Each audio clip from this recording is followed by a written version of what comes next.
Hello বন্ধুরা, আমি হলাম যিশু। আজকে আমি চলে এসেছি আমার দুজন ট্যুরিস্টকে নিয়ে দীঘা।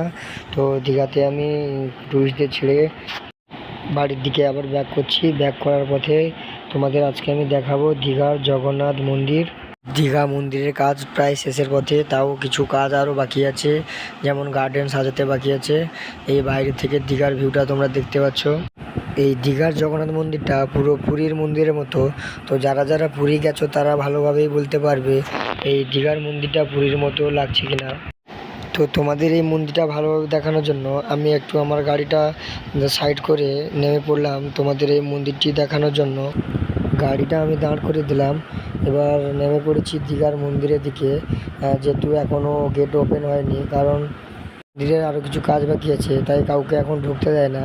তাই আমি গাড়িটা সাইড করে আমি এই গ্রিলের মাধ্যমে আপনাদের মন্দিরটা দেখানোর চেষ্টা করছি। তো এই হচ্ছে আমাদের দীঘার মন্দিরের লুকটা।